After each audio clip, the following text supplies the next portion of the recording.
नमस्कार, स्वागत है आपका डीडी न्यूज पर। मैं हूं रेशमा आपके साथ। आइए नजर डाल लेते हैं इस वक्त की हेडलाइंस पर। बिहार में पहले चरण का चुनाव प्रचार थमा। आज पोलिंग बूथों पर पहुंचेगी चुनाव आयोग की टीम। दूसरे दौर के चुनाव प्रचार के लिए जेपी नड्डा, राहुल गांधी समेत कई नेताओं की होगी रैली। वाणिज्य और उद्योग मंत्री पीयूष गोयल न्यूजीलैंड दौरे पर। अपने समकक्ष से करेंगे भारत न्यूजीलैंड के बीच मुक्त व्यापार समझौते पर चौथे दौर की वार्ता। अमेरिका के कैंटकी में हवाई हादसा, कार्गो विमान क्रैश में 3 लोगों की मौत, 11 घायल। होनोलुलु जा रहा था विमान।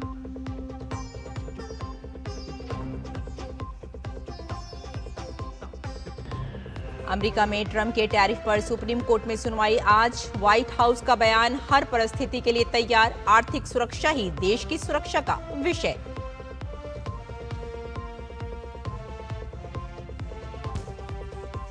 गुरुवाणी के सुर और दीपों की रोशनी से नहाया देश। आज गुरु नानक जयंती और कार्तिक पूर्णिमा पर उमड़ा श्रद्धा का सागर। काशी में धूमधाम से मनाई जाएगी दीपावली। और आइए अब समाचारों पर डालते हैं विस्तार से नजर। बिहार विधानसभा चुनाव के दूसरे चरण के लिए दिग्गजों ने कमर कस ली है। जनमत को साधने और अपने पक्ष में करने के लिए पार्टियां कोई भी कसर नहीं छोड़ना चाहती हैं। इस क्रम में भाजपा के राष्ट्रीय अध्यक्ष जेपी नड्डा आज बिहार में 2 जगहों पर प्रचार करेंगे। जेपी नड्डा पूर्वी चंपारण के मधुबन में जनसभा को संबोधित करेंगे। मधुबन से भाजपा ने निवर्तमान विधायक राणा रणधीर को टिकट दिया है, जिसके समर्थन में जेपी नड्डा जीत दिलाने की जनता से अपील करेंगे। वहीं जेपी नड्डा की दूसरी जनसभा पश्चिमी चंपारण के नरकटियागंज में है। एनडीए ने नरकटियागंज से संजय पांडे को चुनाव मैदान में उतारा है। वहीं कांग्रेस नेता राहुल गांधी भी बिहार के औरंगाबाद और वजीरगंज में चुनावी सभा करेंगे। बता दें कि बिहार में दूसरे चरण के लिए 11 नवंबर को मतदान होना है। 6 नवंबर को होने वाले पहले चरण के बिहार विधानसभा चुनाव के लिए प्रचार अभियान थम गया। 18 जिलों की 121 विधानसभा सीटों के लिए मंगलवार को आखिरी दिन जमकर प्रचार अभियान देखने को मिला, तो वादों दावों की लंबी फहरिस्त भी देखने को मिली। अमित शाह, राजनाथ सिंह, योगी आदित्यनाथ, जेपी नड्डा से लेकर कई केंद्रीय मंत्रियों और बीजेपी शासित राज्यों के मुख्यमंत्रियों सहित एनडीए के नेताओं ने जोरदार प्रचार किया, तो महागठबंधन पर निशाना साधा। उधर तेजस्वी यादव ने फिर से नए वादों की झड़ी लगाई, तो विपक्षी दलों के स्टार प्रचारकों ने भी मैदान में उतरे और जनता से समर्थन मांगा। बिहार विधानसभा चुनाव के बढ़ते सियासी पारे के बीच मंगलवार को प्रथम चरण के प्रचार का शोर थम गया। इससे पहले सूबे के सियासी अखाड़े में सभी राजनीतिक पार्टियों ने पूरी ताकत झोंकी। बीजेपी की ओर से अमित शाह, राजनाथ सिंह, जेपी नड्डा, योगी आदित्यनाथ, शिवराज सिंह चौहान समेत राज्यों के सीएम और स्टार प्रचारकों ने धुआंधार प्रचार किया। बीजेपी के वरिष्ठ नेता और गृह मंत्री अमित शाह ने बेतिया, दरभंगा और चंपारण में एनडीए के समर्थन में जंगल राज के खिलाफ लोगों से वोट डालने की अपील की। अमित शाह ने जनसभा को संबोधित करते हुए विपक्ष पर करारा प्रहार किया और लालू राबड़ी राज में वे घोटाले गिनवाए। साथ ही कांग्रेस को भी आड़े हाथ लिया। वरिष्ठ भाजपा नेता राजनाथ सिंह ने राघोपुर में जनसभा को संबोधित करते हुए विपक्ष पर निशाना साधा। उन्होंने कहा कि जब भी यूपीए सरकार सत्ता में आती है तो विकास पर ब्रेक लग जाता है। एनडीए के समर्थन में लोगों के बीच बड़े जनसमर्थन की अपील के साथ केंद्रीय मंत्री शिवराज सिंह चौहान ने पटना में रोड शो किया। इसी कड़ी में मध्य प्रदेश के सीएम मोहन यादव, छत्तीसगढ़ के उप मुख्यमंत्री अरुण साव, बिहार सरकार के मंत्री नितिन नवीन और भाजपा नेता अनुराग ठाकुर ने रोड शो किया। वहीं असम के मुख्यमंत्री हेमंत बिस्वा शर्मा ने रघुनाथपुर में एक बार फिर घुसपैठियों को देश से बाहर निकालने की प्रतिबद्धता दोहराते हुए राज्य में दोबारा एनडीए सरकार बनाने का आह्वान किया। वहीं दिल्ली की मुख्यमंत्री रेखा गुप्ता ने सीवान में रोड शो किया। इस दौरान उन्होंने कहा कि जिस तरह से बिहार की जनता ने विकास देखा है, बिहार की जनता निश्चित रूप से चाहती है कि एनडीए की सरकार यहां फिर आए और विकास हो। बीजेपी की ओर से आखिरी दिन स्टार प्रचारकों में यूपी के सीएम योगी आदित्यनाथ भी शामिल रहे।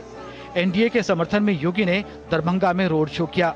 इस दौरान भारी संख्या में लोग जुटे। इसी कड़ी में बीजेपी की वरिष्ठ नेता और पूर्व केंद्रीय मंत्री स्मृति ईरानी ने पटना में एक प्रेस कॉन्फ्रेंस की और एनडीए के संकल्प पत्र को दोहराया। स्मृति ईरानी ने बताया कि मुख्यमंत्री रोजगार योजना के तहत एनडीए सरकार ने बिहार की 1,30,00,000 महिलाओं को 10,000 रुपए दिए हैं, जिसे दोबारा सत्ता में आते ही 2 लाख किया जाएगा। बिहार विधानसभा चुनाव के पहले चरण के लिए कांग्रेस नेता राहुल गांधी ने मंगलवार को औरंगाबाद में रैली की। रैली को संबोधित करते हुए राहुल गांधी ने कहा कि अगर बिहार में महागठबंधन की सरकार बनती है तो शिक्षा पर विशेष फोकस रहेगा। वहीं मतदान से ठीक पहले राजद नेता तेजस्वी यादव ने एक बड़ा वादा करते हुए कहा कि सरकार बनने के बाद मां बहन मान योजना के तहत महिलाओं के खाते में मकर संक्रांति के दिन 30,000 रुपए भेजे जाएंगे। दूसरी ओर जनशक्ति जनता दल के राष्ट्रीय अध्यक्ष और महुआ विधानसभा क्षेत्र से उम्मीदवार तेज प्रताप यादव ने अपने भाई और राजद नेता तेजस्वी यादव पर चुटकी लेते हुए उन्हें राजनीति में बच्चा बताया। जन स्वराज पार्टी संस्थापक प्रशांत किशोर ने भी तेजस्वी यादव की घोषणाओं पर तंज कसते हुए कहा कि तेजस्वी यादव चुनाव हारने वाले हैं, उन्हें सोचना चाहिए कि वो रिटायरमेंट के बाद अपने लिए क्या करेंगे। बिहार विधानसभा चुनाव के पहले चरण के लिए 18 जिलों के 121 विधानसभा क्षेत्रों में 6 नवंबर को मतदान होना है। चुनाव आयोग ने शांतिपूर्ण मतदान के लिए पर्यवेक्षकों की नियुक्ति की है और मतदाताओं को प्रोत्साहित करने के लिए कई कदम उठाए हैं।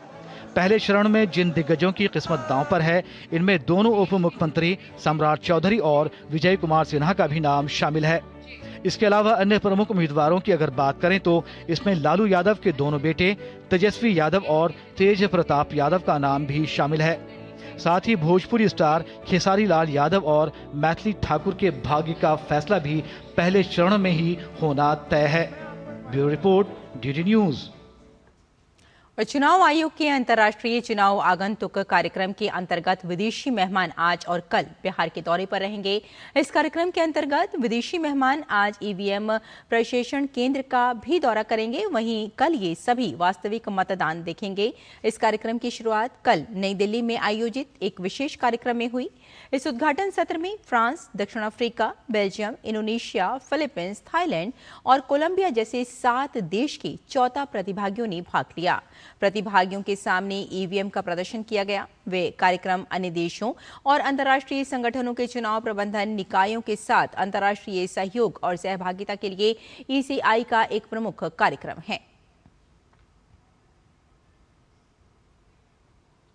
और देश में SIR 2.0 की शुरुआत हो चुकी है। बिहार में इसकी सफलता के बाद अब ये अभियान 12 राज्यों में चलाया जाएगा। हालांकि इसकी शुरुआत के साथ ही कुछ राज्यों में सियासी विरोध भी शुरू हो गया है। खासतौर पर पश्चिम बंगाल में SIR 2.0 के चलते राजनीति गर्मा गई। पश्चिमी बंगाल की मुख्यमंत्री ममता बनर्जी ने राज्य में SIR के विरोध में मार्च निकाला, तो वहीं बीजेपी ने बंगाल से घुसपैठियों को बाहर निकालने के लिए मार्च निकाला। बिहार के बाद अब बंगाल SIR को लेकर नया मोर्चा बनता जा रहा है। मतदाता सूचियों के विशेष गहन पुनरीक्षण के दूसरे चरण की शुरुआत के साथ ही इसे लेकर राजनीति भी तेज हो गई है। पश्चिम बंगाल में एक ओर ब्लॉक स्तरीय अधिकारी गणना प्रपत्र वितरित कर रहे हैं, तो दूसरी ओर राज्य की मुख्यमंत्री ममता बनर्जी ने टीएमसी नेताओं के साथ मिलकर SIR के खिलाफ विरोध मार्च निकाला। जबकि बंगाल के नेता प्रतिपक्ष शुवेंदु अधिकारी ने उत्तर 24 परगना जिले में SIR के माध्यम से घुसपैठियों को बाहर निकालने की मांग को लेकर जुलूस निकाला। पश्चिम बंगाल में 2026 में होने वाले विधानसभा चुनाव को देखते हुए ममता बनर्जी और टीएमसी ने SIR को बड़ा मुद्दा बना लिया है। वहीं भाजपा का कहना है कि घुसपैठ, बेरोजगारी, महिला सुरक्षा अपराध व भ्रष्टाचार बंगाल का असली मुद्दा है, लेकिन ममता इन मुद्दों को दबाने की कोशिश कर रही हैं और टीएमसी नेता भाजपा कार्यकर्ताओं और चुनाव अधिकारियों को धमकाते नजर आते हैं। SIR को मुद्दा बनाने की कोशिश हो रही है, जबकि बंगाल की असली मुद्दा अनएम्प्लॉयमेंट है, जॉब नहीं है बंगाल में। That is the issue. Womens are getting rape, महिलाओं के साथ बलात्कार हो रहा है, दैट इज द इशू। इन सब इशुओं को दबाने के लिए ममता बनर्जी और अभिषेक बनर्जी CISF বাজার কত বড় ক্ষমতা আছে, ওর বাবা অমিত শাহ কি করে ফেরত নিয়ে যাও কে দেখবো। আয় সুকান্ত, আয় CISF ছাড়া আসবে, আয় চলে আয়, কত তোর লোক আছে আর আমরাও লোক নিয়ে যাবো। আমাদের লোক, কোনো CISF থাকবে না, কোনো BSF থাকবে না, কোনো পুলিশ থাকবে না। সুকান্ত তুই আয়, কবে আসবি নোটিশ দিয়ে আয়, আয় শুভেন্দু আয়। भाजपा ने चुनाव आयोग से पश्चिम बंगाल में मतदाता सूची पुनरीक्षण में सावधानी बरतने का आग्रह किया है। भाजपा का आरोप है कि ममता सरकार ने घुसपैठियों के लिए फर्जी दस्तावेज जारी किए हैं। भाजपा ने जन्म, निवास, वन अधिकार और जाति प्रमाण पत्रों की जांच में सतर्कता बरतने की मांग की है। 24 जून 2025 के बाद जारी प्रमाण पत्रों को स्वीकार न करने का अनुरोध भी किया गया है। दूसरी ओर टीएमसी एसआईआर को लेकर दिल्ली तक विरोध प्रदर्शनों की धमकी दे रही है। बांग्लादेशी मुस्लिम घुसपैठिया और रोहिंग्यास को असेंबल करके जो डेथ वोटर है, जो इलीगल इन्फिल्ट्रेटर्स है, उनको प्रोटेक्ट करने के लिए कर रहा है। पिछले टाइम जो सीएए लाया था भारत सरकार, तब भी ये एनआरसी बोल के बंगाल में बहुत सारा क्षति पहुंचाया। पश्चिम बंगाल के बाद तमिलनाडु और केरल में एसआईआर को लेकर अधिक राजनीति देखने को मिल रही है। तमिलनाडु की स्टालिन सरकार ने चुनाव आयोग के फैसले को चुनौती देते हुए सुप्रीम कोर्ट का दरवाजा खटखटाया है। We think that we will get some good instructions from the Supreme Court, and the SAR should be done as per the Supreme Court's directives and instructions. If there is any violation, we will once again go to court and see that the Election Commission had violated the order of the Supreme Court. निर्वाचन आयोग का विशेष गहन पुनरीक्षण यानी SIR अभियान का दूसरा चरण मंगलवार से शुरू हुआ है। इसमें 9 राज्य और 3 केंद्र शासित प्रदेशों के लगभग 51 करोड़ मतदाता शामिल हैं। ये प्रक्रिया 4 दिसंबर तक जारी रहेगी।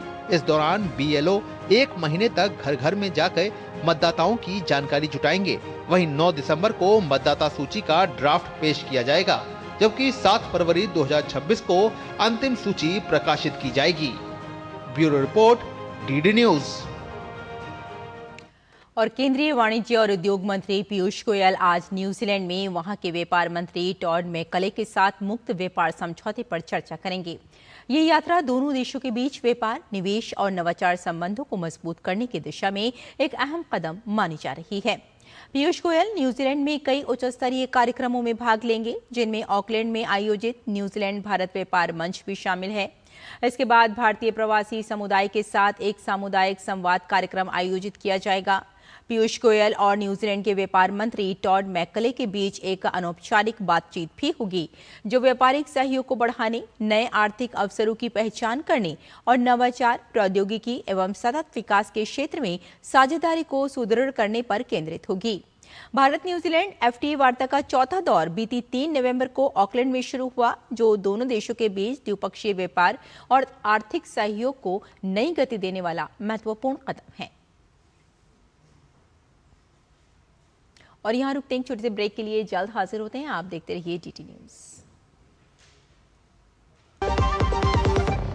आपके घर के खाने में रेस्टोरेंट जैसा स्वाद ले आए MDH का शाही पनीर मसाला। पनीर को क्या मस्त बना डाला। कौन है जो जोड़े देश को? विकसित भारत का, विकसित भारत का। ब्रेक के बाद एक बार फिर आपका स्वागत है। आइए आगे बढ़ते हैं। वाराणसी भगवान शिव की नगरी, और आपको यहाँ ये भी बताते चलें कि कार्तिक पूर्णिमा पर धूमधाम से देव दीपावली मनाई जाती है। देव दीपावली पर गंगा घाटों पर दियों की जगमगाहट का अद्भुत नजारा होता है। देव दीपावली पर इस बार काशी में फिर से दिव्यता, भव्यता और आधुनिकता का अद्भुत उदाहरण दिखाई देगा। घाटों पर लाखों दीपों की रोशनी, लेजर शो पर्यटकों और श्रद्धालुओं को मुग्ध करेंगे। देखिए डीटी न्यूज की संवाददाता डॉक्टर सुयश शर्मा की ये खास रिपोर्ट।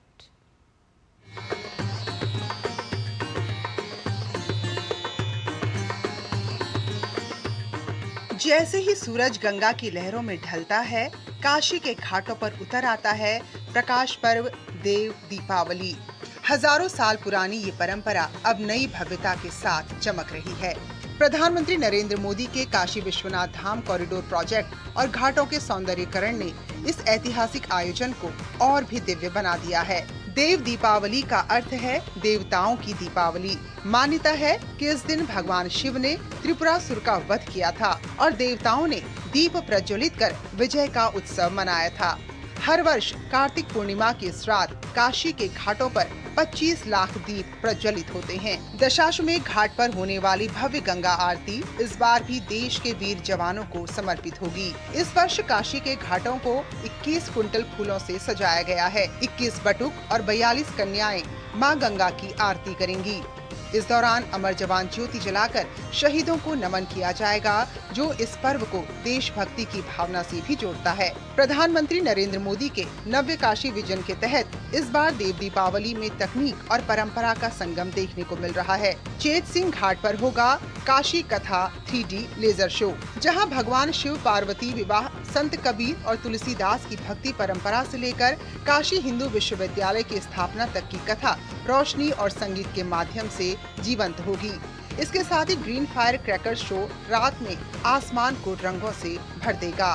काशी की देव दीपावली आज केवल आस्था का नहीं बल्कि नव विकास और संस्कृति का भी प्रतीक बन चुकी है। प्रधानमंत्री मोदी की पहल से काशी विश्वनाथ धाम का कायाकल्प हुआ है और आज पूरा विश्व इस दिव्यता का साक्षी बन रहा है। देव दीपावली का संदेश स्पष्ट है, अंधकार पर प्रकाश की विजय और पुरातन परंपरा में आधुनिक भारत की चमक।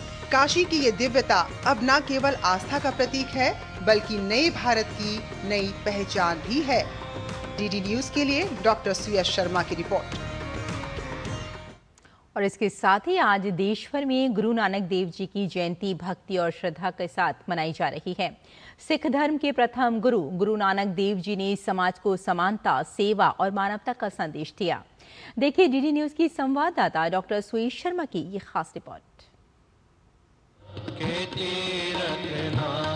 साल 1469 लाहौर के पास तलवंडी राय भोई गांव, जिसे आज ननकाना साहिब कहा जाता है, यहीं जन्म हुआ उस दिव्य आत्मा का जिसने पूरी मानवता को एक ओंकार सतनाम का संदेश दिया।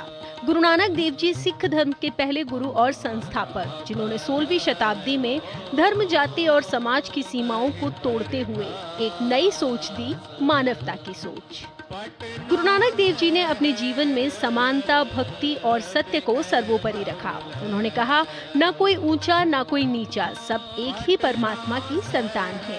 गुरु नानक देव जी एक सिख कौम ਦੇ ਬਾਨੀ ਇਹੋ ਜਿਹੇ ਇੱਕ ਰਹਿਬਰ ਹੋਏ ਜਿਨ੍ਹਾਂ ਨੇ ਕੁੱਲ ਦੁਨੀਆ ਨੂੰ ਸਾਂਝਾ ਉਪਦੇਸ਼ ਦਿੱਤਾ।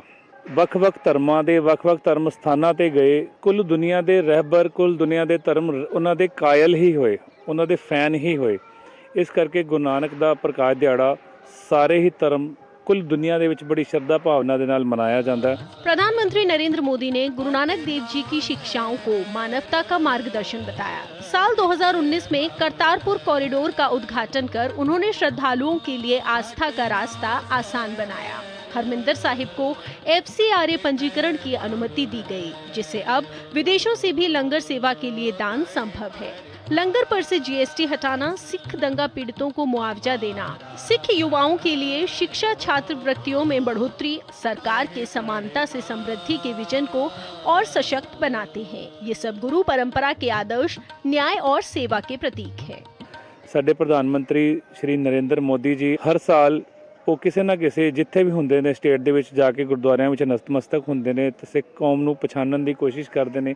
ਉਹ ਸਮਝਦੇ ਨੇ ਕਿ ਸਿੱਖ ਜਿਹੜੇ ਨੇ ਬੜੀ ਸ਼ਰਧਾ ਭਾਵਨਾ ਦੇ ਨਾਲ ਸੇਵਾ ਔਰ ਸਿਮਰਨ ਦੇ ਨਾਲ ਜੁੜਦੇ ਨੇ ਕਿ ਬਿਨਾਂ ਕਿਸੇ ਵੈਰ ਵਿਰੋਧ ਤੋਂ ਉਹ ਸਾਰਿਆਂ ਧਰਮਾਂ ਦੀ ਸੇਵਾਵਾਂ ਸਿੱਖ ਕਰਦੇ ਨੇ। ਇਸ ਗੱਲ ਨੂੰ भारत सरकार भी समझती है। आज गुरु नानक जयंती के मौके पर देश भर के गुरुद्वारों में श्रद्धालुओं की भीड़ उमड़ी है।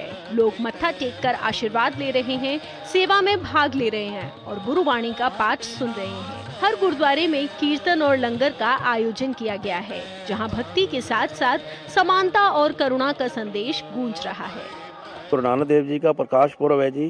इसी उन्होंने आशीर्वाद लेने से पूरी फैमिली समेत गुरुद्वारा रकाबगंज साहब आए हैं जी, ताकि गुरु महाराज की खुशियां प्राप्त कर सकिए। ਅੱਜ ਬਹੁਤ ਜ਼ਿਆਦਾ ਰੌਣਕ ਹੈਗੀ ਹੈ, ਬੱਚਿਆਂ ਨਾਲ ਆਏ ਆ ਤਾਂ ਕਿ ਇਹਨਾਂ ਨੂੰ ਵੀ ਆਸ਼ੀਰਵਾਦ ਮਿਲ ਸਕੇ ਬਾਬਾ ਜੀ ਦਾ। ਵਾਹਿਗੁਰੂ ਜੀ ਕਾ ਖਾਲਸਾ, ਵਾਹਿਗੁਰੂ ਜੀ ਕੀ ਫਤਿਹ। ਬੋਲੇ ਸੋਨਿਆ ਸਤਿ ਸ੍ਰੀ ਅਕਾਲ। गुरु नानक देव जी का संदेश सिर्फ भक्ति का नहीं बल्कि मानवता और एकता का मार्ग है। आज जब पूरा देश उनकी जयंती मना रहा है तो गुरुद्वारे से यही स्वर गूंज रहा है, एक ओंकार सतनाम। वाहिगुरु जी का खालसा, वाहिगुरु जी की फतेह। सेवा, सद्भाव और मानवता का संदेश देने वाला ये प्रकाश पर्व प्रत्येक मनुष्य के हृदय में मानवता की ज्योत जलाता है। कैमरा पर्सन सुमित दीवान के साथ मैं डॉक्टर सुयश शर्मा, DD न्यूज दिल्ली। राष्ट्रपति द्रौपदी मुर्मू ने गुरु नानक देव जी की जयंती के अवसर पर देशवासियों को शुभकामनाएं दी। राष्ट्रपति ने अपने संदेश में कहा कि गुरु नानक जयंती के पावन अवसर पर मैं भारत और विदेशों में रहने वाले सभी भारतीयों, विशेषकर हमारे सिख भाइयों और बहनों को हार्दिक बधाई देती हूँ।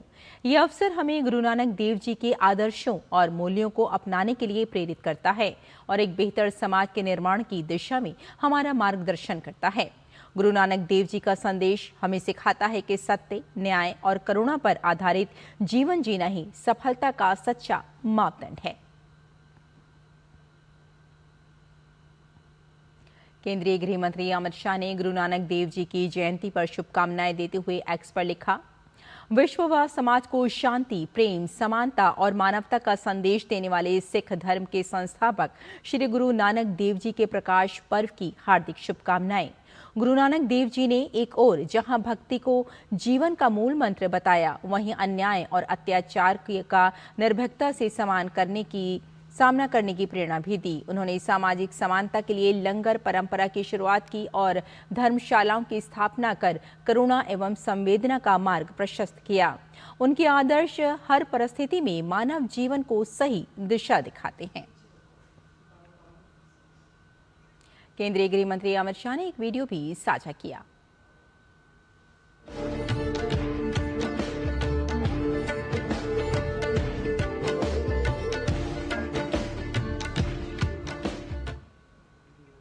और उपराष्ट्रपति सीपी राधाकृष्णन आज छत्तीसगढ़ में महतारी वंदन योजना की 21वीं किस्त जारी करेंगे। छत्तीसगढ़ सरकार की महतारी वंदन योजना की लाभार्थी 69 लाख से अधिक महिलाओं को 21वीं किस्त जारी की जाएगी।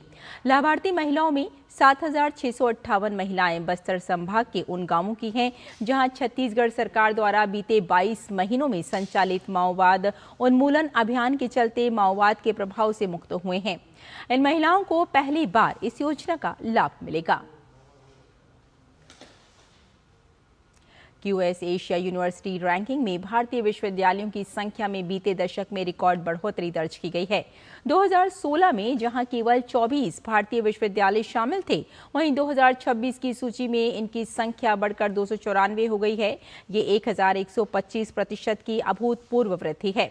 प्रधानमंत्री नरेंद्र मोदी ने इस उपलब्धि पर प्रसन्नता जताते हुए कहा कि सरकार युवाओं को गुणवत्तापूर्ण शिक्षा देने, शोध और नवाचार को प्रोत्साहन देने के लिए प्रतिबद्ध है। उन्होंने कहा कि देश भर में नई शैक्षणिक संस्थाओं की स्थापना और संस्थागत क्षमताओं को मजबूत किया जा रहा है। पीएम मोदी ने कहा कि पिछले एक दशक में QS एशिया यूनिवर्सिटी रैंकिंग में भारतीय विश्वविद्यालयों की संख्या में रिकॉर्ड वृद्धि देखकर प्रसन्नता हो रही है।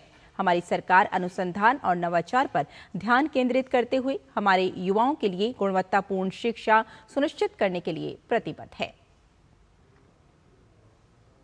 और अमेरिका के लुइसविले मोहम्मद अली अंतर्राष्ट्रीय हवाई अड्डे से उड़ान भरने के बाद ही एक कार्गो प्लेन हादसा का शिकार हो गया।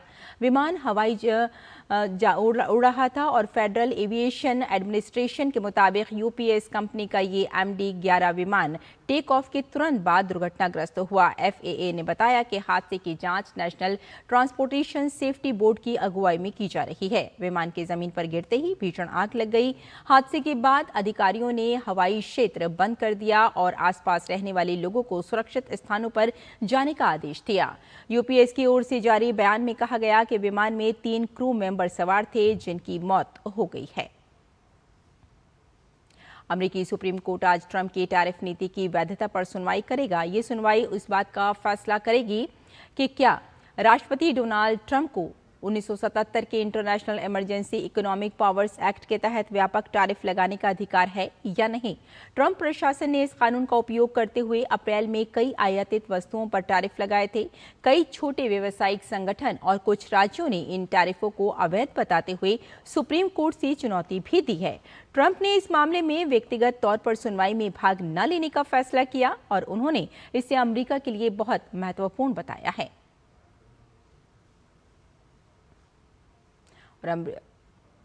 और हरमनप्रीत कौर की कप्तानी वाली वर्ल्ड चैंपियन टीम कल शाम दिल्ली पहुंची। एयरपोर्ट पर इनका जोरदार स्वागत हुआ। फिर आज इसके बाद ताज पैलेस होटल पहुंचने पर खिलाड़ियों और सहयोगियों स्टाफ पर गुलाब की पंखुड़ियां बरसाई गईं और ढोल नगाड़ों के साथ भव्य स्वागत किया गया। जेमिमा रेड्रिक्स, राधा यादव और स्नेह राणा होटल के भीतर ढोल की थाप पर थिरकते हुई नजर आईं।